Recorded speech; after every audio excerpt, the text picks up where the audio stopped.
வணக்கம். நான் உங்கள் நிசாந்தன் சார். நாங்கள் இன்றைக்கு பார்க்க இருக்கிற வினாத்தால் களுத்துறை வலய கல்வி அலுவலகத்தினால் தரம் 10 மாணவர்களுக்காக நடத்தப்பட்ட முதலாம் தவணை பரீட்சை 2025 இந்த வினாத்தால் இந்த பகுதி 1 பியில் அமையப்பெற்ற 5 வினாக்களையும் தெளிவாக விளக்கமாக பார்க்க இருக்கிறோம். நீங்கள் இன்னும் இந்த குறித்த 5 வினாக்களையும் செய்து பார்த்து கொள்ளலைன்னா செய்து பார்த்துட்டு வீடியோக்குள்ளே வாங்கூட புள்ளியிடக்கூடிய வகையில் தான் திருத்திறக்க இருக்கிறோம். உங்களுக்கு எத்தனை புள்ளி கிடைக்குது அப்படின்றத மறக்காமல் கமெண்ட் பாக்ஸில் பதிவிடும்போது நீங்கள் எந்த இடத்துலேருந்து பார்க்குறீங்க அப்படின்றதையும் சேர்த்தே பதிவிடுங்க. இப்போ நீங்கள் உங்களோட புள்ளியை பதிவிடையும் பிரச்சனை இல்லை, உங்களோட பெயர் நீங்கள் எங்கேருந்து பார்க்குறீங்க அப்படின்ற விடயத்தையும் பதிவிடுங்க. நீங்கள் எந்த வழியான எனது மாணவன், அதாவது யூடியூப்பில் மட்டும் கல்வி கேட்கின்ற மாணவனா இல்லை எனது வகுப்புக்கும் கலந்து கொள்கிற மாணவனா அப்படின்றத கட்டாயம் அந்த கொமெண்டோடு சேர்த்தே குறிப்பிடுங்க. அப்போ தான் என்னால் உங்களை இனங்காண்றதுக்கு சுகமாக இருக்கும். இந்த வீடியோ எனது சூம் மூலமான கணித வகுப்பு இந்த ரெக்கார்டிங் நீங்களோ இல்லை உங்களோட தம்பி தங்கைகளோ சூம் மூலமான கணித வகுப்புக்கும் இணைந்து கொள்கிறேன்டா தாராளமாக இணைந்து கொள்ளலாம். கட்டாயம் பயனுள்ளதாக இருக்கும். ஒரு மாதம் இணைந்து பார்க்கலாம். தச்சமே வகுப்பு உங்களுக்கு அது செட் ஆகாமல் இருக்கலாம். சூம் வகுப்பு சில எல்லா பிள்ளைகளுக்கும் பொருத்தமானதாக இருக்குமென்று இல்லை. சில நேரம் சரியில்லை, அப்படி எனக்கு இது இந்த வழி எனக்கு பொருத்தமானதாக இல்லை அப்படின்னு சொன்னால் நீங்கள் ஒரு மாதத்தில் கூட விலகிச் செல்லலாம். அதில் உங்களுக்கு எந்த ஒரு பிரச்சனையும் இல்லை. தொடர்ச்சியாக சில நேரம் இணைந்து கொள்ளலாம். நீங்கள் எதிர்பாராமல் கூட வந்திருக்கலாம், இணைஞ்சு பார்ப்போம் என்று எதிர்பாராமல் கூட வந்திருக்கலாம். இது நல்ல வழி. ஏனென்றால் தொடர்ச்சியான பேப்பர் கிளாஸ் சந்தேகங்கள் கேட்கக்கூடியதாக இருக்கிறதால உங்களோட புள்ளியில் ஒரு சீரான அதிகரிப்பு வகுப்பில் ஒழுங்காக கலந்து கொள்ளும்போது கட்டாயம் ஏற்படும். ஸோ பரவாயில்லையே, இந்த வழி கூட நல்லா இருக்கே அப்படி என்று சொல்லி நீங்கள் தொடர்ச்சியாக வகுப்புலையும் இணைந்து கொள்கிறதுக்கு வாய்ப்பு இருக்குது. இணைந்து கொள்கிறேன்டா அது தொடர்பான விவரத்தை என்கிட்ட கேட்டும் பெற்றுக்கொள்ளக்கூடியதாக இருக்கும். சரி, வாங்கோ கேள்விக்குள்ளே போவோம். உண்டு பின்னம் தொடர்பான வினாவை செய்கிறதுக்கு பல ஐடியா இருக்குது பிள்ளைகளுக்கு. நோமலாக வசனத்தை விளங்கியே தெளிவாக செய்யலாம், ஒரு பிரச்சனையும் இல்லை. இது அவ்வளோ பெரிய கஷ்டமான கேள்வியும் இல்லை. ஆனால் இந்த கேள்விகளை செய்கிறதுக்கு என்னமோ ஒரு ஐடியாண்டா அதை குறித்து கொள்வது. இந்த சொல்லப்படுகின்ற விடயத்தை நாங்கள் ஒரு படம் ஒன்றில், ஒரு மேப் ஒன்றில், எண்ணக்கர படம் ஒன்று, நான் அதுக்கு பேர் சொல்கிறேன்.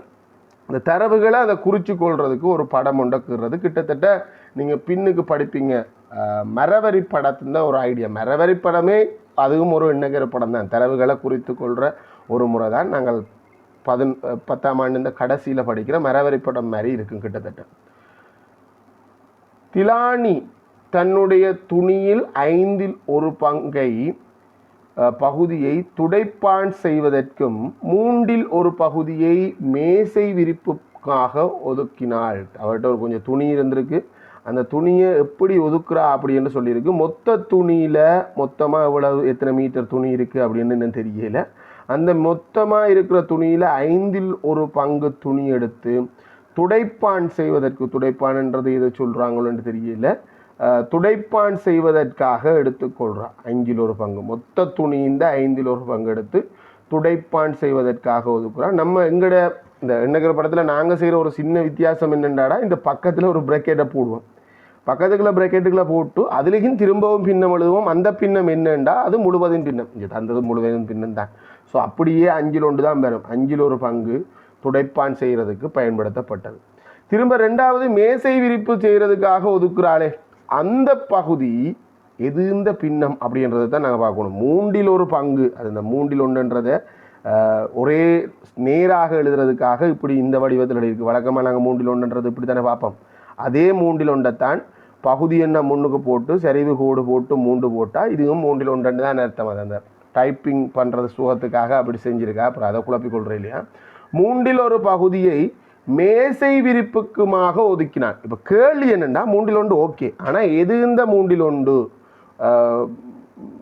என்ன துடைப்பான் செய்வதற்கு ஒதுக்கியதின் மீதியின் 3இல் 1 இல்லை முழுவதின் 3இல் 1 முழுவதின் பின்னம் என்னென்றது? முழுவதின்ன்றதை உறுதியாக சொல்கிறீங்க. இதுக்கு முன்னுக்கு மீதியின், எஞ்சியதின், இல்லை அதன் இதன் எதுவுமே இல்லை. எப்படி துடைப்பானுக்கு பின்னம் சொல்லப்பட்டதோ அப்படியே தொடர்ந்தே வருது. பாருங்க, 5இல் 1 பகுதியை, அதாவது தன்னிடம் உள்ள துணியின் 5இல் 1 பகுதியை துடைப்பான் செய்வதற்கு 3இல் 1 பகுதியை மேசை. அப்போ இதுவும் அந்த தன்னிடம் இருந்த துணி இந்த பின்னம் தான். ஸோ இந்த 2வதாக சொல்லுவது மேசை விரிப்புக்காக ஒதுக்கப்பட்டதும் முழுவதின் பின்னந்தான். மேசை விரிப்புக்காக ஒதுக்கப்படுவது இது 2மே முழுவதின் பின்னந்தான்.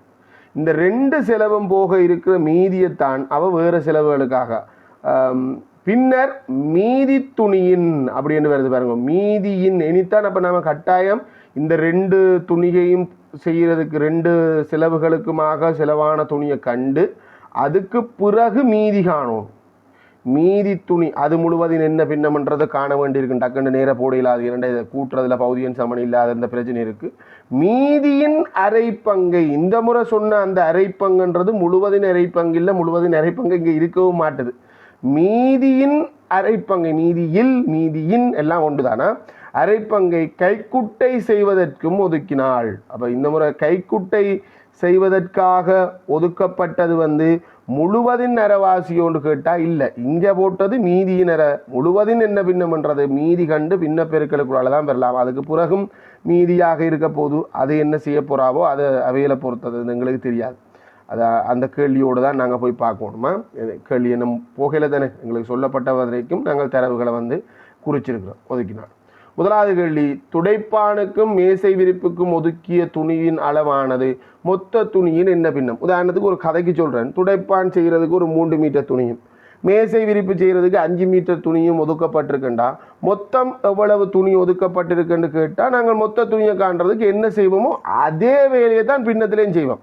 துடைப்பான் செய்கிறதுக்கு ஒதுக்கின துணிந்த அளவையும் மேசை விரிப்புக்காக எடுத்த துணிந்த அளவையும் கூட்டுவோம், அதே தான் பின்னத்திலையும் செய்வோம். துடைப்பான் செய்கிறதுக்கு எடுத்த துணிந்த அளவு மொத்தத்தின் 1/5 பங்கு, மேசை விரிப்பு செய்கிறதுக்காக எடுத்துக்கொண்ட துணிந்த அளவு முழுவதின் 1/3. பின்னங்களை கூட்டும் போது அதே ஆளை கூட்டத்தான் வேணும், மொத்தமண்டா கூட்டத்தான் வேணும். முழுவதின் பின்னங்கள் கூட்டப்படணும். ரெண்டுமே முழுவதின் பின்னம் தான், கூட்டத்தான் வேணும். சரி, கூட்டும்போது பகுதியன் சமனாக இருக்கணும், பகுதியன் சமன் இல்லை, பொமசி எடுக்கணும். பொமசி எடுத்தால் 15. அதுக்கேற்ற மாதிரி தொகுதி என்ன மாற்றணும், சமவேலை பின்னம் 3ஆல் பெருக்கப்பட்டிருக்கு, 3ஆல் பெருக்கினா 3, 5ஆல் பெருக்கப்பட்டிருக்கு, 5ஆல் பெருக்கினா 5. ஆகவே இந்த 2 செலவுக்குமாகவே 15ல் 8 பங்கு செலவாயிட்டு. இந்த 2க்குமாகவே மட்டுமே 15ல் 8 பங்கு செலவாச்சு. நம்ம ப்ராக்கெட் போட்டாருண்டா அது முழுவதின் பின்னம். ஸோ மீதி எவ்வளவு? 15ல் 7, 15ல் 8 பங்கில் நாங்கள் 15ல் 15 பங்கில் 8 பங்கு எடுத்தால் மீதி. அப்போ அடுத்த கேள்வி, கைக்குட்டை செய்வதற்கு ஒதுக்கிய துணி மொத்த துணியின் என்ன பின்னம்? நமக்கு ஒரு பின்னம் இருக்குது, கைக்குட்டை செய்கிறதுக்காக மீதியின் அரை பங்கு பயன்படுத்தப்பட்டதுன்ற ஒரு பின்னம் இருக்குது. அப்போ அது முழுவதின் என்ன பின்னம் காணுமெண்டா முதல்ல மீதி வேணும். மீதியை நீங்கள் நேரடியாக போட்டாலும் சரி, இல்லை செய்க வழியோடு போட்டாலும் சரி, இந்த 2 போக மீதியை காண்றன். 15ல் 15ல் இருந்து 15ல் 8 பங்கு நான் கழிச்சு விட்டேன்டா 15ல் 7 பங்கு மீதியாக இருக்கும். அந்த 15ல் 7ல் 1 பங்கு கைக்குட்டை செய்வதற்காக ஒதுக்கப்படுது. ஸோ கைக்குட்டை செய்வதற்காக ஒதுக்கப்பட்ட பின்னம், கைக்குட்டை செய்வதற்காக ஒதுக்கப்பட்ட பின்னம் 15ல் 7 இன்னண்டா தர 2ல் 1 பங்கு. பெருக்கக்கு முன்னுக்கு வெட்டுப்படக்கூடியதாக இருந்தால் வெட்டலாம், இங்கே வெட்டுப்படுறதுக்கு ஒன்றுமே இல்லை. ஸோ பகுதியனால் பெருக்கப்படும், தொகுதியனால் பெருக்கப்படும். பெருக்கினா மொத்தமாக 30ஆக பிரித்த 7 பங்கு துணியை நாங்கள் கைக்குட்டை செய்வதற்காக பயன்படுத்தியிருக்கோம். 30ல் 7 பங்கு நாங்கள் கைக்குட்டை செய்கிறதுக்காக பயன்படுத்திக்க கொண்டு வரோம். ரைட், அடுத்த கேள்விக்கு வருவோம். இறுதியாக திசானிடம் மீதியாக இருக்கும் துணியின் அளவு யாது? திரும்ப இந்த 3 செலவான பிறகு திரும்ப திசானிட்ட மீதி எவ்வளவு இருக்கும் அப்படி என்று கேள்விடுது. இந்த குறித்த இடத்துக்கான மீதி கேள்விடுது. அது முழுவதின் என்ன பின்னம் என்று தான் கேள்விடுது. இதை 3 விதமாக காணலாம். முதலாவது துடைப்பான் செய்கிறதுக்கும் மேசை விரிப்பு செய்கிறதுக்கும் கைக்குட்டை செய்கிறது 3ஐயும் கூட்டணும். முழுமையின் பின்னங்களை கூட்டி, ஏன்னா இதுவரைக்கும் 3 தேவைக்காக நாங்கள் துணி எடுத்திருக்கோம். 3 தேவைக்காக எடுத்த துணியின் அளவையும் கூட்டி முழுசுல இருந்து கழிக்கணும். அது நான் நினைக்கிறேன் கூட்டும்போது உங்களுக்கு 30ல் 23 ரெண்டு வரும். இது 16 இஞ்சால 7 23 ரெண்டு வரும். 30ல் 23லேருந்து 30ல் 30ல் கழிச்சா திரும்ப 30ல் 7 பங்கு மீதி என்று வரும். 2வது வழி, நாங்கள் இந்த 2 பேரையும் ஆல்ரெடி கழிச்சிட்டோம். திரும்ப ஏன் கழிப்பான்? இந்த 2 பேரையும் ஆல்ரெடி கழிச்சா ஏற்கனவே என்னட்டு எவ்வளவு இருக்குது? இந்த 2ம் போக, இந்த துடைப்பான் மேசை விரிப்பு செய்ய போக மீதியாக இருப்பது என்ன? ஒரு புதிய மீதி காண வேண்டிய சந்தர்ப்பத்தில் நாங்கள் என்ன செய்யணுமோ அதையே செய்வோம்.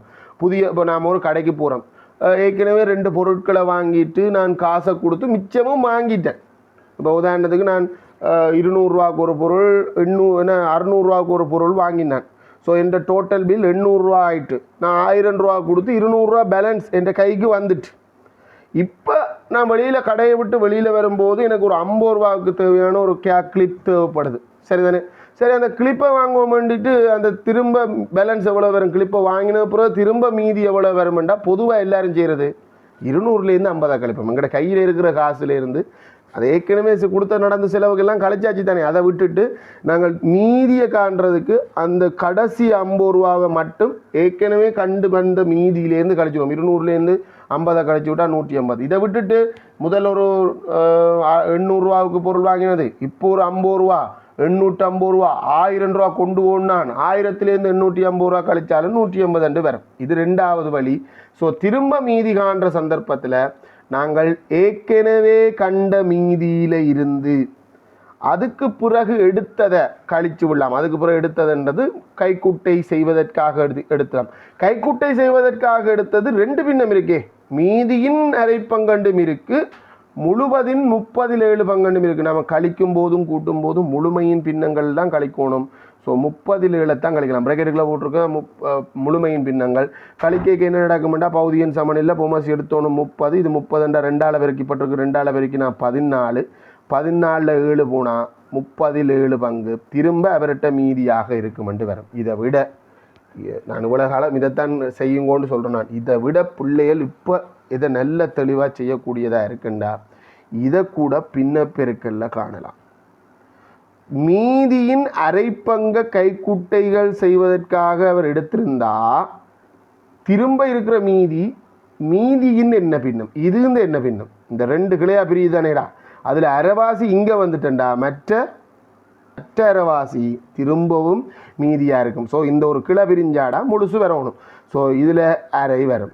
ஸோ இப்போ புதிய மீதியை காண்றதுக்கு நான் பின்ன பெருக்கலும் பயன்படுத்தலாம். ஒரு பிழையும் இல்லை, தாராளமாக இப்போ கூடுதலான பிள்ளைகள் இதை தெளிவாக செய்யுது. ஸோ நீங்கள் இதையும் நீங்கள் ட்ரை பண்ணி பார்க்கலாமா. ஸோ இப்போ மீதியாக இருக்கிறது நாங்கள் எண்ணக்கரு படம் போட்டவனுக்கு தான் நல்ல தெளிவாக இருக்குமா. 15ல் 7 பங்கு மீதியாக இருந்தது, 15ல் 7ன் அரை பங்கு திரும்பவும் மீதியாக இருக்கும். ஏன்னா அந்த 15ல் 7 அரைவாசி தான் எடுத்தது, அது மேலே பார்த்துட்டோம். அது இந்த அரை பங்கு திரும்பவும் மீதியாக இருக்கும். பெருக்கி போட்டால் அதே 30ல் 7 பங்கு திரும்ப மீதியாக இருக்கும். நம்ம அதே ஆல்ரெடி அந்த இடத்துல குறித்து வச்சுட்டோம்னு நினைக்கிறேன். இல்லை இன்னும் குறிக்கலை, குறிச்சு விடுவோமா. அது ஒரு 30ல் 7 பங்கு. நீங்கள் 3 விதமாகவும் இதை காணலாம், அதில் ஒரு பிரச்சனையும் இல்லை. எந்த விதத்தில் காண்றீங்க அப்படின்றதுல ஒரு குற்றமும் இல்லை. ரைட், அடுத்த கேள்விக்கு போகும் பிள்ளைகள். அடுத்த கேள்வி ஒப்பிட்டு கேள்வி நினைக்கிறேன். அவள் தற்போது உள்ள துணி, அவளிடம் தற்போது உள்ள மீதியாக இருக்கிற துணி 3.5 மீட்டர் வர்க்கம் என ஆரம்பத்தில் அவளிடம் இருந்த துணி எத்தனை மீட்டர் வர்க்கமாகும்? அதாவது இப்போ இருக்கிற துணி மொத்தத்தின் 30ல் 7 பங்கு. அந்த 30ல் 7 பங்கு 3.5 மீட்டர் வர்க்கம் அழகு இருக்கட்டும், நாங்கள் பிறகு பார்ப்போமா. மீட்டர் வர்க்கம் என்றா 30ல் 30 பங்கு முழுசும் ஆரம்பத்தில் இருந்த மொத்த துணியும் எவ்வளோன்னு கேட்டது. 30ல் 30 பங்கு, ஒரு பங்கை காண்றதுக்கு 7ஆல் வகுக்கணும். முழு பங்கை காண்றதுக்கு 30ஆல் பெருக்கணும். ஏன்னா 30ல் 30 பங்கு வேணும், ஒரு பங்கு கண்டு 30 பங்குக்கு பெருக்கணும். நிகர்மாறால் பெருக்கணும்னு சொன்னாலும் சரி. வெட்டலாம் 3.5ஆல் வெட்டலாம். நாங்கள் இது அளவீடு தொடர்பாக வெட்டும்போது பழகிருக்கோம். இங்கே ஒரு முறை 3.5ஆல் வெட்டினா இங்கே 2 முறை. இங்கே வெட்டினீங்கன்னா 15.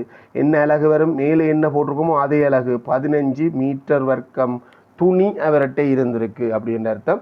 இவ்வளோ தான் பிள்ளைகள் தெளிவாக செஞ்சிட்டோம். சரி, புள்ளித்திட்டத்தை சொல்கிறேன், நீங்கள் ஒரு மார்க் பண்ணிக்கொள்ளுங்க. இங்கே கூட்டணுமன்றதுக்கு ஒரு விட, கூட்டி வந்த விடைக்கு ஒரு விட, உங்களுக்கு 2 புள்ளி. வழக்கமான புள்ளித்திட்டம் இந்த இடத்துக்கு 2 புள்ளி கட்டாயம். செய்க வழி முக்கியம். தனி விட மட்டும் இருக்குமெண்டா 1 புள்ளி தான், அதில் எந்த மாற்றுக்கிறதுக்கும் இடம் இல்லை. ரைட், இங்கே மீதி காணணும். நீங்கள் மீதியை இங்கே தனியாக கண்டாலும் சரி, இதில் 15ல் 7ன் அரை பங்கண்டு போடுறீங்க பார்த்தீங்களா, 15ல் 7க்கு 1 புள்ளி. அந்த மீதியை கண்டுபிடிச்சி போட்டிருக்கேன் மாதிரி அரை பங்கால பெருக்கணுமன்றதுக்கு 1 புள்ளி, இறுதி விடைக்கு 1 புள்ளி. சில நேரம் இது 2 புள்ளிக்குரிய கேள்வி, சில நேரம் 3 புள்ளிக்குரிய கேள்வி. அது எப்போ எந்த புள்ளிக்குரிய கேள்வின்றதை சொல்லலாது. நானே 3 புள்ளி கொடுத்துருக்கேன்னா மொத்தம் 4 பாட்டான் இருக்கு, அப்போ 3 புள்ளி கொடுக்கத்தான் வேணும். இங்கே வந்து இறுதியாக அவரிடம் மீதமாக உள்ள துணியின் அளவு என்னன்னு கேட்டது. நாங்கள் செஞ்சது ஷார்ட்கட். நம்ம கூட்டி கழிக்கையில் அதனாடி எங்களுக்கு இதுக்கு 3 புள்ளி தான் கிடைக்கும். நாங்கள் ஷார்ட்கட்டுகளால் செஞ்சிட்டோம்.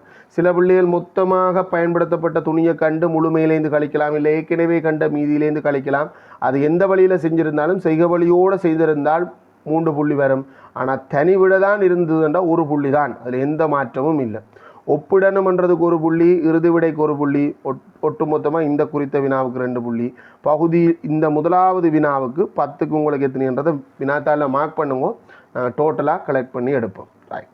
2வது கேள்வி, ஒரு காணியின் பருமட்டான படம் இங்கு காட்டப்பட்டுள்ளது. ஒரு காணியாம் ஒரு அரைவட்டமும் ஒரு செங்கோண முக்கோணமும் இருக்கிற மாதிரி இருக்கிற காணி. இது ஒரு செங்கோண முக்கோணி ஒரு அரைவட்டத்தையும் கொண்டுள்ளது. ஓம், சரியா இருக்கு, நாங்கள் பார்த்துட்டோம். அரைவட்டத்தின் விட்டம் பிடி ஆனது ஏபியின் அரை மடங்காகும். ஏபி இந்த நீளத்தின் அரைவாசி விட்டம். ஸோ ஏபி இந்த நீளம் தந்திருக்கு. ஏபி இந்த நீளம் 28 மீட்டருண்டா விட்டம், அதாவது இந்த செங்கோண முக்கோணத்தின் அடுத்த பக்கம் என்ன, செங்கோண முக்கோணத்தின் அடுத்த பக்கம் 28 பாதி. 28 பாதி எவ்வளவுண்டா 14 மீட்டர். படத்தில் குறிச்சு கொள்வோம். இது நாங்கள் கண்டது விட்டம், சரிதானே? இது ஆரை கிடையாது. முதலாவது கேள்விக்கு போவோம். பிடி ஆனது அரை மடங்காகும், குறிச்சாச்சு. அரை வட்ட வடிவான காணியின் நீளம் எத்தனை மீட்டர் ஆகும்? அரைவட்ட வடிவான காணியின் ஆரையின் நீளம் எத்தனை மீட்டர் ஆகும்? ஆரை எப்படி என்றால் மையத்திலிருந்து பரிதிக்கான தூரம், விட்டத்தின் மையம் நடுவில் இருக்கும். அதான் பிரச்சனை. ஏன்னா இங்கே அரைவட்டம் வந்தால் தான் இந்த 2ஆல் பிரிக்க வேண்டி வரும். மற்றபடி எந்த ஆரைச்சிறைக்கும் இந்த பிரச்சனை வராது. ஏன்னா விட்டம்தான் அரைவட்டம் தரப்பட போது சொல்லப்படுவது. கூடுதலான சந்தர்ப்பத்தில் விட்டமாக இருக்கும். அதுக்காண்டி அரைவட்டம் தந்தாலே விட்டம் தான் தருவாங்கன்னு எடுத்துக்கொள்ளக்கூடாது. இங்கே தந்திருக்கிறது பிடின்றது விட்டம்.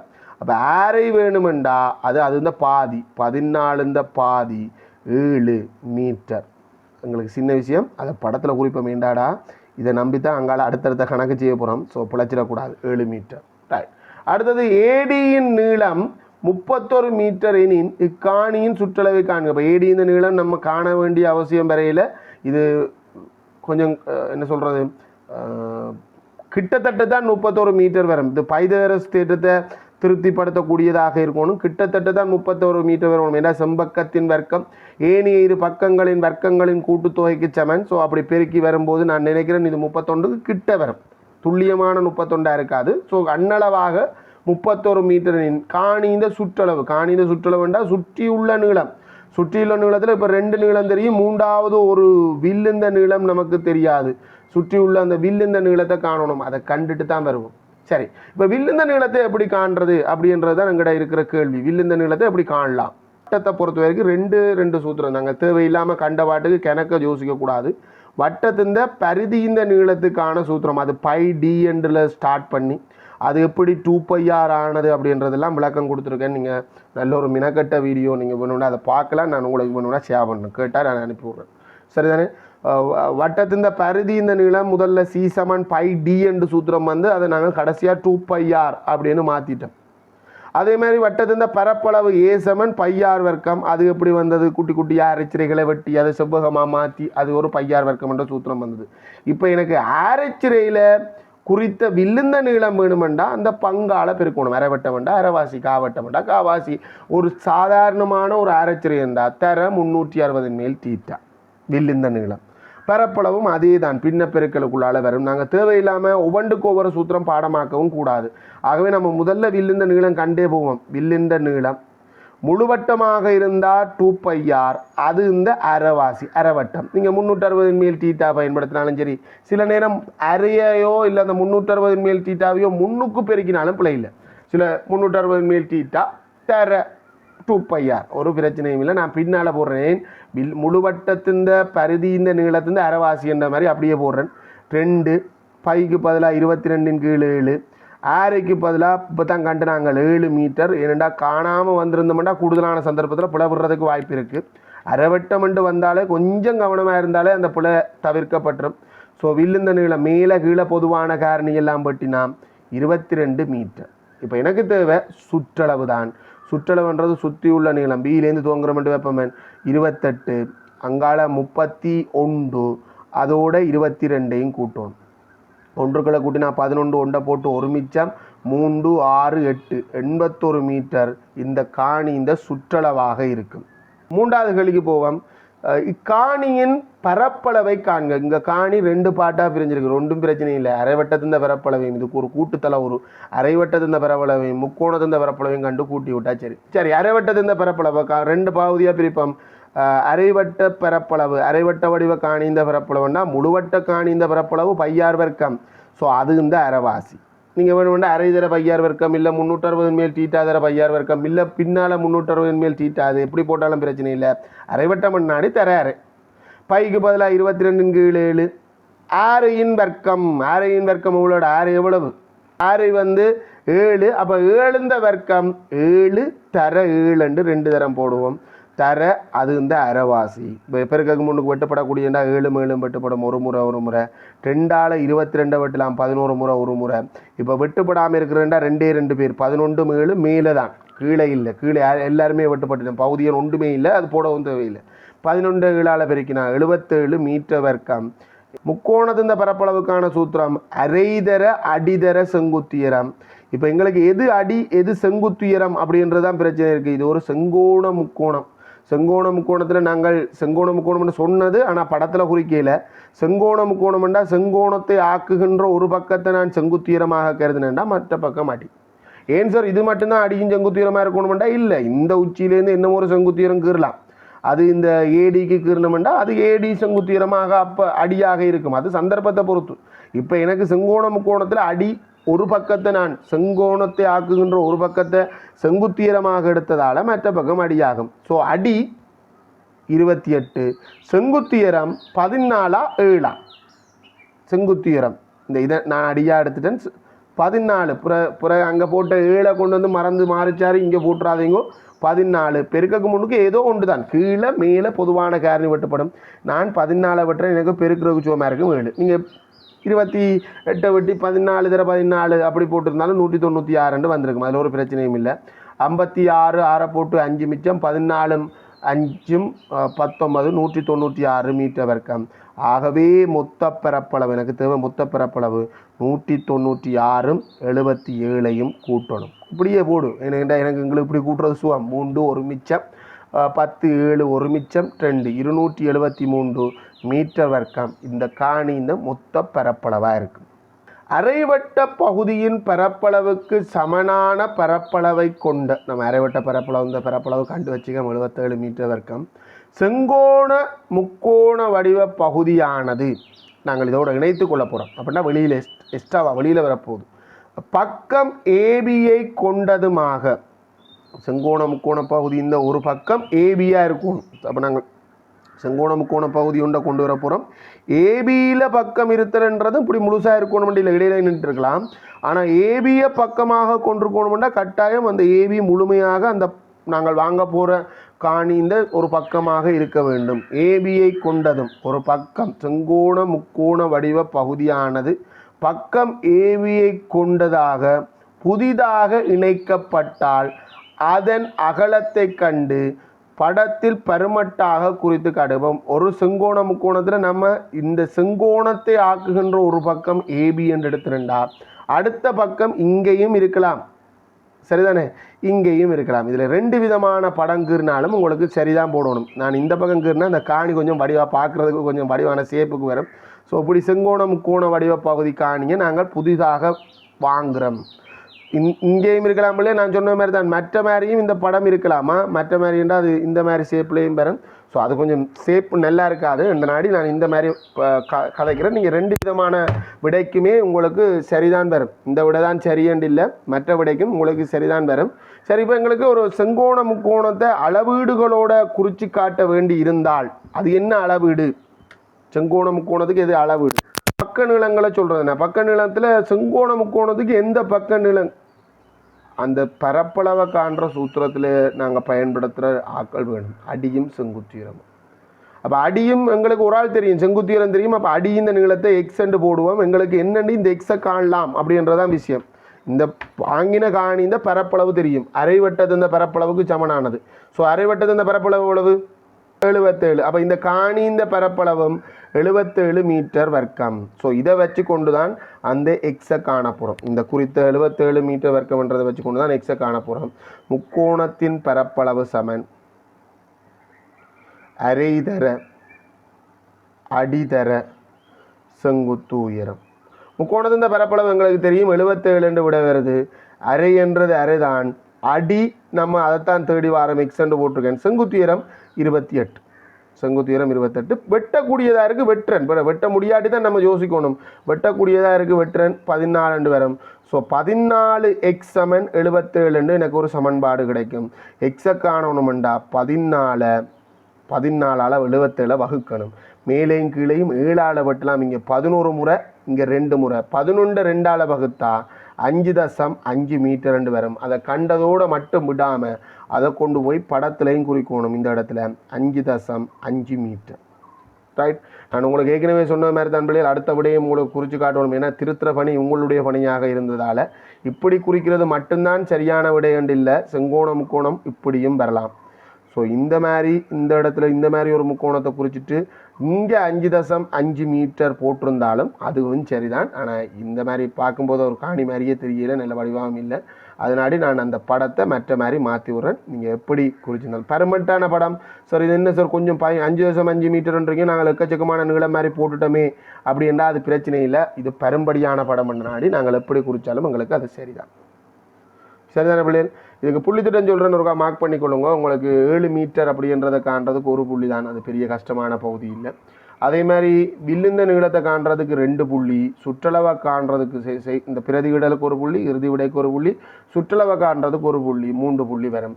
அதே மாதிரி இந்த காணி இந்த பரப்பளவை காண்றதுக்கு அரைவட்டத்து இந்த பரப்பளவை காண்றதுக்கு ஒரு புள்ளி பிரதிவிடலுக்கு தாண்டா. அதே மாதிரி முக்கோணத்தின் பரப்பளவை காண்றதுக்கு ஒரு புள்ளி பிரதிவிடலுக்கு தான். மொத்த பரப்பளவை காண்றதுக்கு ஒரு புள்ளி 3 கொடுக்கும். அங்கே 3 இங்கே 3 6 7 ஆயிட்டு. ஸோ அடுத்த கேள்வி படங்குறதுக்கு ஒரு புள்ளி, அந்த நீளம் 5.5 மீட்டர்ன்றதை காண்றதுக்கு 2 புள்ளி. இந்த 5.5 மீட்டர்ன்றதை கண்டு அந்த படத்தில் கொண்டு வந்து அதை தெளிவாக குறிச்சிருந்தா ஒரு புள்ளி. ஒட்டுமொத்தமாக இந்த குறித்த வினா 2வது வினாவுக்கு உங்களுக்கு 10க்கு எத்தனைன்றதை மார்க் பண்ணுவோம்.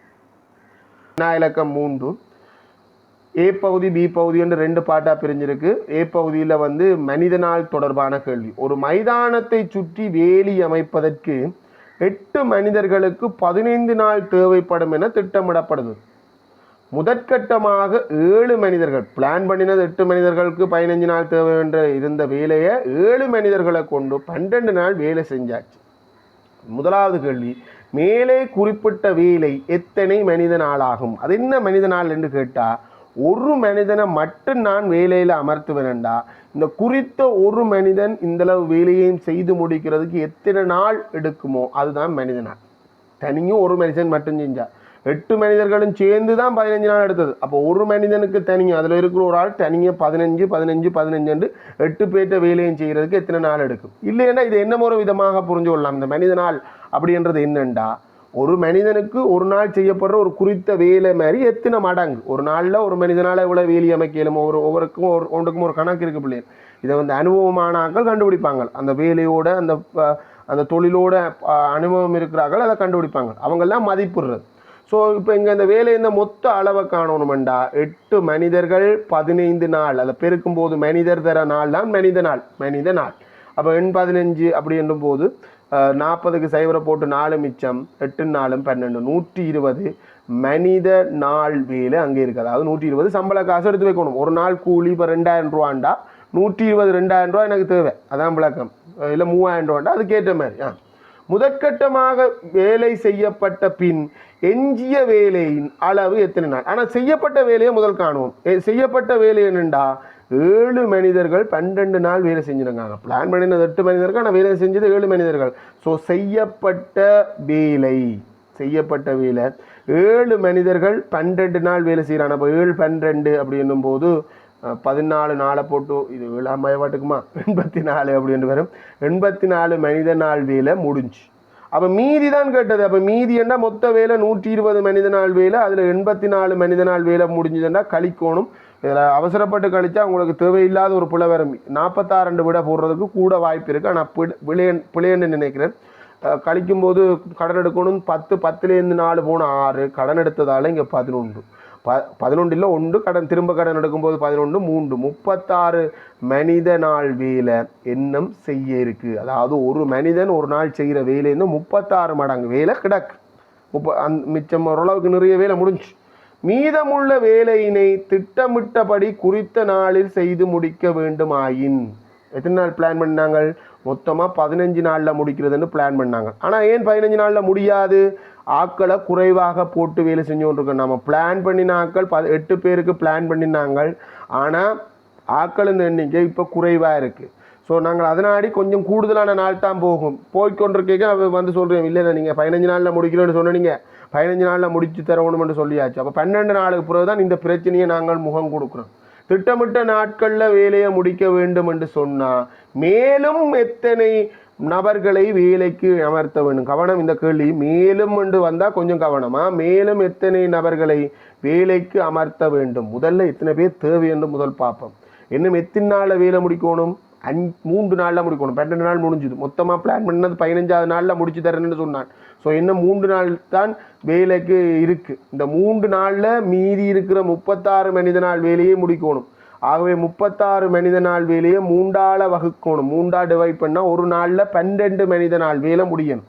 ஸோ ஒரு நாளில் 12 மனித நாள் வேலையை முடியணும்னா 12 மனிதர்களை நாங்கள் அமர்த்த வேண்டும். எங்களுக்கு தேவையான மனிதர்கள், இது தேவையான மனிதர்கள். அன்றைக்கு அந்த குறித்த 3 நாளும் 12 பேர் வேலை செஞ்சால் தான் 36 மனித நாள் வேலை முடியும். ஆனால் இது தேவையான மனிதர்கள் என்று தான் வர மொழிய.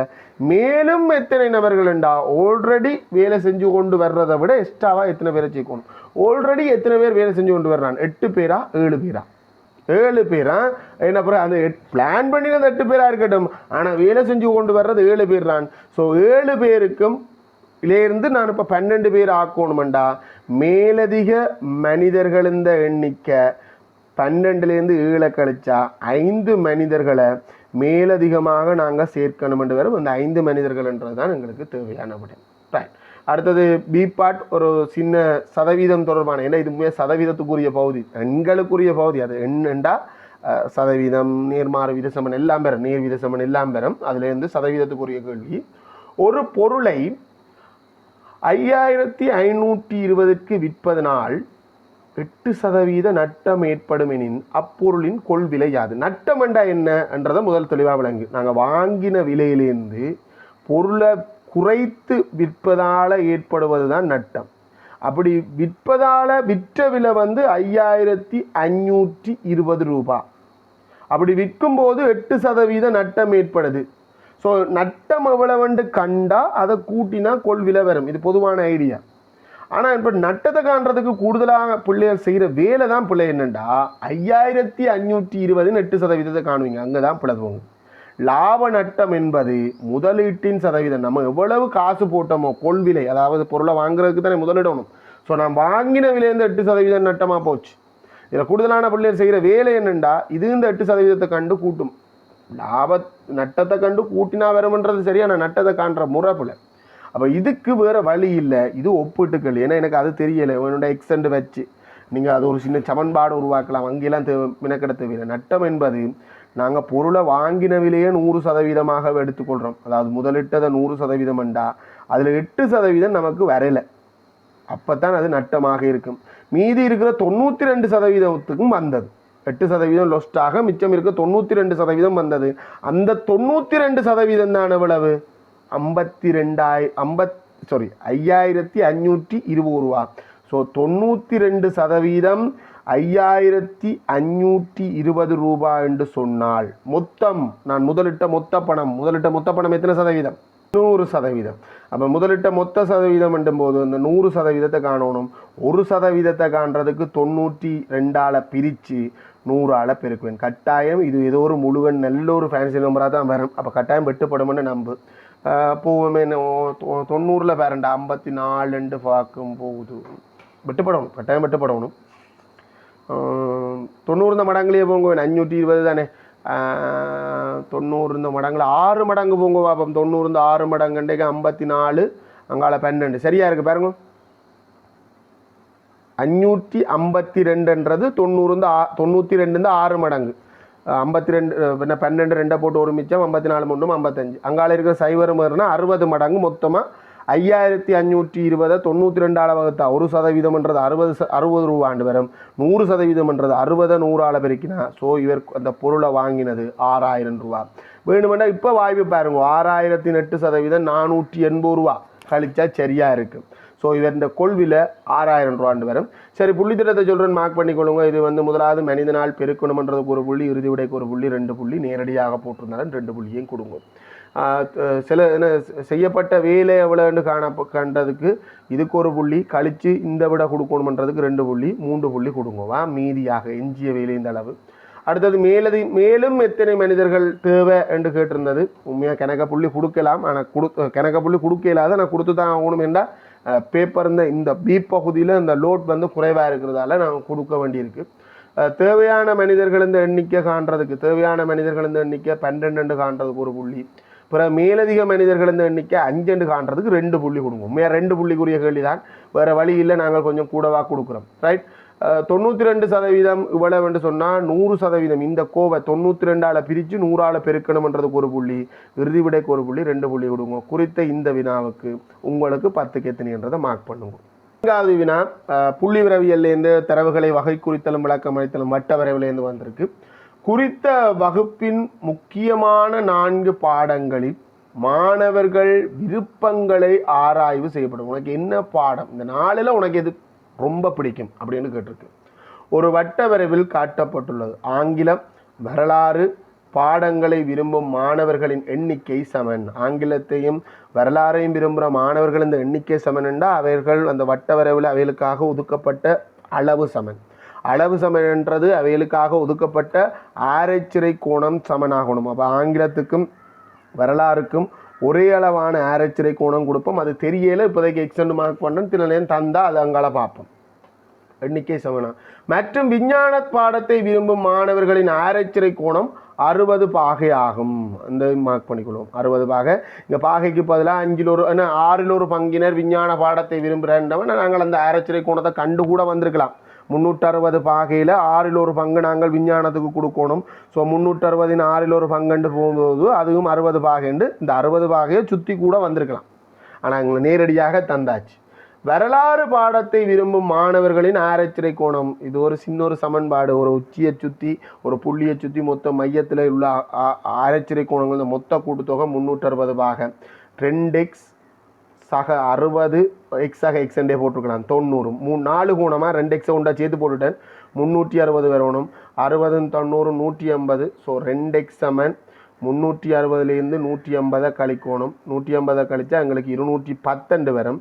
சரி, அப்போ எக்ஸை காணணுமெண்டா 2 பக்கம் 2ஆல் வகுத்தமெண்டா 210 2ஆல் வகுத்தனண்டா 105 பாகை. அதுக்கு வரப்போகுது வரலாறு பாடத்துக்கும் வரப்போகுது, ஆங்கிலத்துக்கும் வரப்போகுது. எங்களுக்கு கேட்டது வரலாறுக்கு தான், எங்களுக்கு ஆங்கிலத்துக்கும் சேர்த்து கண்டா பிரச்சனை இல்லை. அந்த குறித்த கோணம் நாங்கள் கண்டாச்சு. 105 பாகை வேணும்னா படத்துலேயும் குறித்து கொள்வோம். படத்துலேயும் குறித்து கொள்வது எங்களுக்கு சில நேரம் அடுத்தடுத்த கணக்குக்கு சுகமாக இருக்கும். விஞ்ஞான பாடத்தை விரும்பும் மாணவர்களின் எண்ணிக்கை 20 எனின் விஞ்ஞானம் அதாவது இந்த 60 பாகை ஆரைச்சுரை கோணத்தில் வகை குறிக்கப்படுகின்ற ஆட்கள் 20 பேர் அப்படி என்று சொன்னால் ஒப்பிட்டுகள் இது ரொம்ப ஈஸி. ஆய்வு செய்யப்பட்ட மொத்த மாணவர்கள் டோட்டல் மொத்தம் எத்தனை பேர்? 60 பாகையில் இது ஒப்புடுறதுதான் நல்ல வழி. இதை தவிர வேறு எந்த வழியும் பின்பற்றாங்கோ. 60 பாகையில் 20 மாணவர்கள் வகை குறிக்கப்பட்டிருக்கிறேன்டா மொத்தம்ன்றது 360 பாகை. அங்கே 100%, அங்கே சதவீதத்தில் இங்கே 360 பாகை. 360 பாகையில் எத்தனை பேர்? ஒரு பாகைக்கு காண்றதுக்கு 60ஆல் பிரித்து 360ஆல் பிரிப்போம். இல்லை நேர்வீத சமனராய் பண்ணினா 60ம் இந்த குறித்த எக்ஸண்ட விடையும் பெருக்கப்படுறதும் 360ம் 20ம் பெருக்கப்படுறதுக்கு சமன் இந்த 60 இங்கால வந்தால் பிரிக்கும். ஸோ அந்த அடிப்படையில் இந்த இடத்துல அந்த விடை என்ன வருமோ பெருக்கு இந்த ரெண்டும் பெருக்கி எதிரே இருக்கிற 60 பிரிக்கும். எப்போன்னா நேர்வீத சமனுக்கு மட்டும்தான் இந்த குறுக்கு பெருக்கம் சமன் என்ற ஐடியாவில் செய்யும். அது இந்த ஒரு ஷார்ட்கட் தான் இது. வெட்டினவண்டா இங்கே 6 முறை என்று வரும். 6 மடங்கு இது இந்த 6 மடங்குன்று கண்டிருக்கேன். 20 6 மடங்கு மொத்தம் 120 பேரிட்ட இந்த ஆய்வு எடுக்கப்பட்டிருக்கு. ரோமன் இலக்கம் 3க்கு பருவம் கணிதம் கற்கும் மாணவர்களின் எண்ணிக்கை யாது? கணிதம் கற்க விருப்பமான மாணவர்கள் செங்கோணம் தந்திருக்கு. இப்போ மொத்த மாணவர்களில் 4ல் ஒரு பங்கு ஏன்னா 360 மேல் 90 போது 4ல் ஒரு பங்கு மொத்த மாணவர்கள் 120ன்னா 120 இந்த 4ல் ஒரு பங்கு 30 பேர் என்று வரும். அது பின்ன பெருக்களால் காண்றது. ஆனால் தேவையில்லையே, நாங்கள் இதையும் ஒப்பிடுவோம். 60 பாகை தந்ததை வச்சே ஒப்பிடுவோம். அது ஒப்பிடு ஈஸியாக இருக்குமா? நீங்கள் அப்படி மற்ற மாதிரி வந்திருந்தாலும் ஒரு பிழையும் இல்லை. 60 பாகையில் 20 பேர் வகை குறிக்கப்படுதுண்டா 90 பாகை எத்தனை பேரை வகை குறிக்குது? திரும்பவும் ஒப்புறேன். 90 தர 20 கீழ் 60. இதுலேயும் வெட்டி சுருக்கினோம்டா எங்களுக்கு இந்த 3ஆல் வெட்டலாம். 3ஆல் வெட்டினா இங்கே பாரு 3ஆல் வெட்டினோம்னா இங்கே 3 முறை, இங்கே 2 முறை, அந்த 2 இங்கே வெட்டினா 10, 10 தர 3 30 பேர் 2 பேரும். ஸோ 90 பாகையில் 30 பேர். ஆகவே கணிதம் கேட்கும் விரும்பும் மாணவர்கள் இந்த எண்ணிக்கை 30. இதை எதிர்பார்க்கிறது நீங்கள் மொத்த மாணவர்கள் இந்த எண்ணிக்கை கண்டுட்டீங்கன்னா 120 அந்த குறித்த பின்னம் 360 மேல் 90ன்றதை போட்டு 4ல் 1 வரை 4ல் 1ஆல் வெட்டினா 30 பேர்ன்றதை இவை எதிர்பார்க்குறீங்க. நீங்கள் எப்படி செஞ்சாலும் உங்களுக்கு செய்க வழியோடு இருந்தால் ஃபுல் மார்க்ஸ் கிடைக்கும். வரலாறு பாடத்தை விரும்பிய மாணவர்கள் ஆங்கில பாடத்திற்கு விருப்பத்தை மாற்றியதால், நான் முதல் சொல்லி கொண்டு தான் நான் எனக்கு வரலாறு தான் பிடிக்கும்னு சொல்லி கொண்டிருக்கேன். அடுத்த டைம் போய் கேட்க சொல்கிறேன் எனக்கு ஆங்கிலம் பிடிக்கும், வரலாறு கஷ்டமாக இருக்குன்ற மாதிரி சொல்ல வேண்டியதான். ஆங்கிலத்து பாடத்தை வகை குறிக்கும் புதிய ஆராய்ச்சிறை கோணம் விஞ்ஞான பாடத்தை வகை குறிக்கும் ஆராய்ச்சிறை கோணத்தின் 2 மடங்காக மாறியது. முதல் இப்போ ஆட்கள் இந்த எண்ணிக்கை மாறையில் அதனாடி எங்களுக்கு நல்ல விஷயம் என்னென்னா ஒரு ஆளுக்கு ஒதுக்கப்படுகின்ற கோணம் மாறாது. ஏன்னா அதே 120 பேர் இப்போவும் இருக்கிறான். ஆட்கள் இந்த எண்ணிக்கை மாறுமெண்டா இப்படிப்பட்ட கணக்கை செய்கிறது ரொம்ப கஷ்டமாக போயிடும். இந்த குறித்த கணக்கு மாதிரி இருக்கிறது. நாங்கள் திரும்ப ஆராய்ச்சிறை கோணம் எல்லாருக்குமே மாறும், எல்லாமே மாறும். ஆட்கள் வெளியில் போனால் அது அப்படி இல்லை. இப்போ என்ன நடக்குதுன்னா வரலாறு பாடத்தை விருப்பம் என்று சொன்னவன் வரலாறு பாடத்தை விரும்பிய சில மாணவர்கள் ஆங்கில பாடத்தை விருப்பத்தை மாற்றியதால் ஆங்கில பாடத்தை வகை குறிக்கும் புதிய ஆராய்ச்சிறை கோணம் விஞ்ஞானத்தை வகை குறிக்கும் ஆராய்ச்சிறை கோணத்தின் 2 மடங்கு ஆகியது. ஸோ விஞ்ஞானத்தை ஆக்கள் இந்த எண்ணிக்கை மாறையில். ஸோ இப்போ ஆங்கிலத்தை வகை விருப்பம் என்று சொல்கிற ஆக்கள் இந்த எண்ணிக்கை 120 பாகை ஆயிடும். அவ 2 மடங்காக மாறியது. எத்தனை மாணவர்கள் அவ்வாறு மாறினர்? அப்போ நாங்கள் முதல்ல இப்போ புதிய ஆங்கிலத்துக்கான ஆராய்ச்சிறை கோணத்தை பார்ப்போம். ஆங்கிலத்துக்கான ஆராய்ச்சிறை கோணம் விஞ்ஞானத்தின் ஆராய்ச்சிறை கோணத்தின் 2 மடங்கு. இப்போ 120 பாகை நாங்கள் புதிய வட்ட வரைவில் கொடுக்கணும். முதல் எத்தனை கொடுத்துனாங்க? 105 பாகை தான் கொடுத்துனாங்க. இப்போ வேணுமென்னா என்ன செய்யலாம்? 120 பேர்ன்றது எத்தனைன்னு காணலாம். இல்லை அந்த குறித்த கோண மாற்றம் எத்தனை பேரால் நடந்ததுன்னு காணலாம். அப்போ மேலதிகமாக இங்கால வந்த கோணம் எவ்வளோன்னு பார்த்தோம்னா 120 பாகையிலேருந்து 105 பாகை கழிச்சா 15 பாகைக்குரிய மாணவர்கள்லாம் இங்கால மாறியிருக்காங்க. ஸோ அந்த 15 பாகை எத்தனை மாணவர்களை வகை குறிக்குதுன்னு கண்டுபிடிச்சா சரி. 60 பாகையில் எப்பவும் தந்ததை வச்சே ஒப்புணும். 20 பேர் வகை குறிக்கப்படுகிறார்கள் என்றா 15 பாகையில் வகை குறிக்கப்படுகின்ற மாணவர்கள் இந்த எண்ணிக்கை நேர்வீத சமன் 15 தர 20 கீழ் 60. இதில் சுருக்கினீங்களா இங்கே 1 முறை 3 முறை இங்கே வெட்டினீங்களா 5 வரும். ஸோ 5 மாணவர்கள் வரலாறு பாடத்தை விருப்பம் என்று சொல்லி கொண்டிருந்தவங்க இப்போ ஆங்கில பாடத்துக்கு மாறிட்டாங்க. இதை வேறு ஒரு விதமாக காணலாம். இது நான் அந்த குறித்த வித்தியாசத்தை கண்டு போனான். வேறு என்ன விதம்ண்டா முதல் ஆங்கில வரலாறை எத்தனை பேர் விரும்பினவன் என்று கண்டு இப்போ 120 பாகையில் வரலாறை எத்தனை பேர் விரும்புகிறான்னு கண்டு 60 பாகைக்கு 20 பேருண்டா 120க்கு 40 பேர். முதல் நான் நினைக்கிறேன் 35 பேராக இருந்திருப்பான். ஸோ இப்போ ஆங்கிலத்து அப்போ அந்த 35லேருந்து 40க்கு வர்றதுக்கு எத்தனை பேர் மேலதிகமாக இந்த விருப்பத்தை தெரிவித்து காணன்றதை வச்சும் காணக்கூடியதாக இருக்கும். சரிதானே பிள்ளைகள்? உங்களோட புள்ளித்திட்டத்தை சொல்கிறேன், மார்க் பண்ணிக்கொள்ளுங்க. இந்த குறித்த கோணம் சமன்பாடு உருவாக்கி காணணும். சமன்பாடு உருவாக்குறதுக்கு 1 புள்ளி, இறுதி விடைக்கு 1 புள்ளி, 2 புள்ளி. அதே மாதிரி இது ஒப்பிட்டு காணணும். ஒப்புறதுக்கு 1 புள்ளி, இறுதி விடைக்கு 1 புள்ளி, 2 புள்ளி. பொதுவாக 2 தான் வரும். என்ன இங்கால மிச்சம் 3ஐயும் பிரித்து கொடுக்க வேண்டியிருக்கு. கணிதத்தை கேட்கும் மாணவர்களின் விருப்பம் இனிமேல் 2 தான் கொடுக்கலாம். வேறு வழி இல்லை, நான் 3 கொடுக்குறேன். 3 புள்ளி கொடுங்க. செய்க வழிக்கு 2 புள்ளி, இறுதி விடைக்கு 1 புள்ளி. அதே மாதிரி புதிதாக எத்தனை பேர் இணைந்து கொள்ளணும்? இல்லை, அதுக்கு வேணும்னா 2 கொடுங்க. இதுக்கு 4 கொடுக்கலாம், பிரச்சனை இல்லை. சரி, இதுக்கு 2 கொடுங்கவா. இதுக்கு 2 காணும். இதுக்கு 4 கொடுக்கலாம். இதுக்கு 4 கொடுப்போம். என்னென்னா அந்த ஆராய்ச்சிறை கோணத்தை காண வேண்டி இருக்கும். இதில் நான் மேலதிகமான ஆராய்ச்சிறை கோணத்தை கண்டேன். சில பிள்ளைகள் மேலதிகமான இந்த 120க்கு எத்தனை பேர் அந்த மாதிரியும் வந்திருக்கலாம். ஸோ இதுக்கு 1 புள்ளி நான் கொடுக்குறேன். உங்களுக்கு சந்தர்ப்பத்தை பொறுத்து வரும். செய்க வழியோட இறுதி விடை இருந்தால் மொத்தமாக 4 புள்ளியும் கொடுங்க. குறித்த இந்த வினாவுக்கு உங்களுக்கு 10க்கு எத்தனை அப்படின்றத பதிவு செய்யுங்க. Right, okay. நான் 5வது கேள்விக்கு போவோம். 5வது கேள்வி தொடை தொடர்பான கேள்வி. தொடையிலேருந்து தான் வந்திருக்கு கூடுதலான பகுதி. நிகழ்தகவு குறைவு. அகிலத்தொடர் வந்திருக்கு 1 தொடக்க 10 வரையான எண்கள். பி என்ற தொடை சொல்லியிருக்கு 10லும் குறைந்த முதன்மை எண்கள். Q என்ற தொடர் சொல்லியிருந்திருக்கு 6 காரணிகள். 6 காரணிகளுக்கு 6 இந்த காரணி 6 விட குறைவாக தான் இருக்கும். காரணிகள் என்றது 6 வகுக்கக்கூடிய எண்கள். 6 மடங்குகள் என்றது தான் 6 அப்படி பேல போகும். ஸோ முதல் அகிலத்தொடையை போடுவோம். அகிலத்தொடை என்றது 1 தொடக்கம் 10 வரை உள்ள எண்கள் இன்றைக்கு 1 பெறும் 10 பெறும் 1 2 3 4 5 6 7 8 9 10 பெறுமா 1 தொடக்கம் 10 வரை இன்றைக்கு 10 பெறும். பி என்றது ஒன்றுக்கு 10லும் குறைந்த முதன்மை எண்கள் நமக்கு தெரியணும். அது பெரிய பிரச்சனை. ஒன்றாலும் தன்னாலும் வகுபடுகின்ற எண்கள் முதன்மை எண் என்று சொன்னால் ஒன்றும் முதன்மை எண்ணுக்குள்ளே வந்துடும். அது பிழை. சரிதானே? அப்படி இல்லை.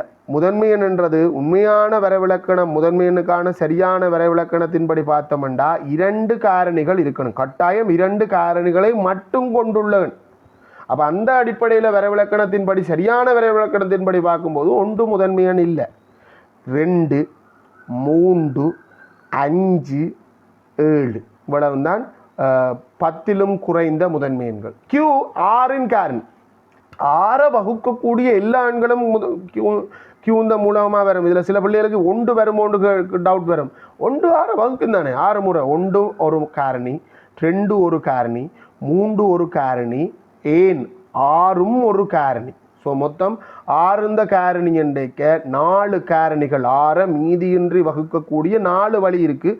4ம் காரணியாக இருக்கும். கவனம், இதில் கொஞ்சம் மூலகங்கள் பிழைச்சாலும் அநியாயத்துக்கு பிழை வரும். அங்கால மேலே குறிப்பிட்ட தொடையை வெண்ணுருவில் குறித்து காட்டுக. ஒன்றோடு ஒன்று மூட்டுள்ளதா? ஓம். ஏனென்றால் 2 தொடைக்கும் பொதுவான சில மூலகங்கள் இருக்குது. ஸோ மூட்டுள்ள தொடையாகத்தான் கீறணும். 2 வட்டத்தை கீறு என்ற கவரை அமைச்சு கீறுற பிள்ளைகளுக்கு வட்டத்தை கீறிட்டு செவ்வகம் கீறும்போது அளவாக அந்த அதுக்கேற்ற மாதிரி செவ்வகத்தை கீறலாம். அது சுகமாக இருக்கும். அகிலத்தோட செவ்வகம், மற்ற 2 தொடையும் வட்டம். பி தொடை, இது கியூ தொடை. நாங்கள் என்ன செய்வோம்னா முதல்ல இடைவெட்டுக்குரிய மூலகங்களை போட்டுருவோம். 2க்கும் பொதுவான மூலகங்களை நடுவில் போடுவோம். ஏனென்றால் ஒரு மூலகம் ஒரு காத்தான் பெறணும். சார் இது 2க்கும் இல்லை 3க்குமோ? அகிலத்தொடைக்குள்ள தான் இருக்குது. பிறகு அதில் இருந்து பீந்த மட்டும் மிஞ்சி இருக்கிற மூலகத்தை பீக்கில் மட்டும் போடுவோம். அதேமாதிரி கியூவில் மட்டும் எஞ்சி இருக்கிற மூலகங்களை கியூக்குள்ளே போடுவோம். இதை தவிர அகிலத்தோட இந்த மூலகங்கள் வெளியில் போடுவோம். 1 போட்டுட்டோம், 2 போட்டுட்டோம், 3 போட்டுட்டோம், 4 வரையில். ஸோ அது அகிலத்தொடைகளை மட்டும் பெறும். அதே மாதிரி 5 போட்டுட்டோம், 6 போட்டுட்டோம், 7 போட்டுட்டோம், 8 வரையில் அது அகிலத்தொடைகளை வரும். 9 வரையில், 10 வரையில் இவையெல்லாம் இந்த பி தொடைக்கலையும் இல்லை, கியூ தொடைக்கலையும் இல்லை, ஆனால் அகிலத்தொடைகளை இருக்குது. வெண்வரிப்படத்தில் பி இடைவெட்டு பிரதேசத்தினை நிறந்துட்டுக. இடைவெட்டு அப்படி என்றால் இந்த வேணாவை வச்சு நீங்கள் கண்டுபிடிக்கலாம். இந்த வெட்டுலுக்கு நாங்கள் வேணா எழுதும்போது இப்படி எழுதும் வந்து ஒற்றை கொம்பு. ஸோ அந்த சேப்பை வச்சு இது இடைவெட்டு அப்படின்றத கண்டுபிடிங்க பிள்ளைல. ஏண்டா இது தெரியாட்டி நான் அது கஷ்டம், அது சொல்லலாது. ஸோ இடைவெட்டுன்றது 2க்கும் பொதுவான மூலகம் இடம். பீக்கும் அது இருக்கணும், அதே பகுதி கியூவுக்கும் உரியதாகவும் இருக்கணும். பீக்கும் கியூவுக்கும் உடைய பிரதேசம் இந்த நடுப்பிரதேசம். அது காரணமாக தான் இடைவெட்டுன்ற பேரே வந்தது. 2 வெண்வரி படங்களில் கீறும்போது 2ம் இடைவெட்டுகின்ற பகுதியாக 2க்கும் பொதுவான பகுதியாக இருப்பதால் தான் அது இடைவெட்டுண்டே வந்தது. ஸோ அந்த பிரதேசத்தை நீங்கள் நிறந்துட்டி காட்டுவோம். நிறந்துட்டு கலர் பண்ணுறையில் சரிவு கோடு தானே. பின்வரும் கேள்விகளுக்கான விடை எழுதுக. பின்வரும் தொடைகளை இனங்காணுங்க. அப்புறம் கீழே கீழே சில வர கேள்விகள் இருக்கா. B dash. பி டேஷ் என்றால் பி தவிர்ந்த அகிலத்தொடையில் இருக்கிற எஞ்சிய மூலகம். இந்த 4 மூலகத்தை தவிர மீதம் இருக்கிற எல்லாம் பெறணும். பி டேஷ் என்னும் போது 1 வரும், 2 பி இந்த மூலகம், 3 பி இந்த மூலகம், 4 பி இந்த 4 இல்லை, 4 பி இந்த மூலகம் இல்லை, 5 பி இந்த மூலகம், 6 பி இந்த மூலகம் இல்லை. அந்த பி இந்த மூலகம் இல்லாதெல்லாம் பெறும். 7 பி இந்த மூலகம், 8 9 10. அங்கே 4 மூலகம் என்றால் இங்கே 6 மூலகம் வரும். பி இந்த மூலகமாக 6 வரும். சரிதானே? ஆக மொத்தத்தில் எங்களுக்கு பி இந்த மூலகங்கள் எங்களுக்கு 6. பி டேஷ் இந்த மூலகம் 6. அடுத்தது பி ஒன்றிப்பு கியூ அப்படின்னா பியில் இருக்கிற மூலகங்களையும் கியூவில் இருக்கிற எல்லா மூலகங்களையும் சொல்லணும். நீங்கள் இதை வச்சு சொன்னாலும் சரி, வெண்வெறிப்படத்தை வச்சு சொன்னாலும் சரி. வெண்வெறிப்படத்தை சொல்கிறேன்னா இந்த 2க்குள்ளேயும் இருக்கிறது வரும். 1 2 3 5 6 7. இது ஒரு சின்ன கேள்வி, அதனால நான் மினக்கடையில் 1 2 3 ஓர்டரில் தான் சொல்லணுமெண்டு இல்லை. ஒரு பி இந்த மூலகத்தை சொல்லிட்டு எஞ்சி இருக்கிற கியூ இந்த மூலம் ஒன்றிப்பண்டா சேர்த்து பியிலையும் கியூலையும் இருக்கிற எல்லா மூலகங்களும் சேர்த்து வரும். 1 2 3 5 6 7 எல்லாம் வருதாங்கம்மா. பாருங்கூடா 4 வரையில் 5 6 7 6 மூலகங்கள் ஒன்றிப்புக்கு வரும். முதலாவது கேட்டது நம்பர் ஆஃப் பி இடைவெட்டு பி. நம்பர் ஆஃப் பி இடைவெட்டு பி. நாங்கள் இடைவெட்டு வெண்வெறிப்படத்தில் குறிச்சிக்கோம். அதுக்குள்ள எத்தனை மூலகம் இருக்குது எண்ணிக்கை கேட்டிருக்கு. எத்தனை மூலகம் இருக்குது? இப்போ அந்த 2 விடையை எப்படி கொடுப்பீங்க? சங்கிலி அடைப்பு போட்டு கொடுப்பீங்களா இல்லை தனியாக கொடுப்பீங்களா? தனியை கொடுக்கணும். சங்கிலி அடைப்பு போட்டால் அது 2 மூலகத்தை குறிச்சிடும். இந்த 2 இல்லை, இந்த நாங்கள் சொல்கிறது நாங்கள் எண்ணி சொன்ன 2 சரிதானே எண்ணிக்கை. அதே மாதிரி நம்பர் ஆஃப் பி ஒன்றிப்பு கியூ நாங்கள் இங்கேயும் எண்ணி சொல்லலாம். இங்கே மூலகங்களை இனங்கண்டு வச்சுக்கிறதால எண்ணி சொல்லலாம். அது 6 வரும். அவ்வளோதான். ஈஸியான கேள்வி நான் கிராண்டு போட்டேன். சரி, உங்களை புள்ளி திட்டத்தை சொல்கிறேன் பிள்ளைகள். இந்த 3ஐயும் சரியாக குறிச்சதுக்கு ஒவ்வொன்றுக்கு ஒவ்வொரு புள்ளிப்படி நாங்கள் 3 புள்ளி கொடுக்கலாம். அது ஒரு இதுக்கு ஒரு புள்ளி கொடுங்க, 3 புள்ளி கொடுங்க. ஏன்னா புள்ளிகளும் கொடுக்கத்தானே வேணும். 3 புள்ளி கொடுங்க. இதுக்கு 3 புள்ளி கொடுப்போம். வெண்வெறி படத்தை சரியாக குறிக்கிறதுக்கு இடைவெட்டு குறித்து எல்லாம் சரியாக இருந்தால் 3 புள்ளி வரும். ஒரு பிள்ளை இருந்தாலும் 3 புள்ளியும் வராது. அதுக்கு பிறகு இவைகளுக்கு ஒவ்வொன்றுக்கு ஒவ்வொரு புள்ளி கொடுங்க, 4 புள்ளி வரும். மொத்தத்தில் இந்த குறித்த வினாவுக்கு 10க்கு எத்தனை போடுங்க. நான் பகுதி 1 பியில் இருக்கிற 5 கேள்வியும் பார்த்துட்டேன். 50க்கு எத்தனை போடலாம். பகுதி 1ஓட பார்த்த பிள்ளைகள் 100க்கு எத்தனை பதிவிடலாம்.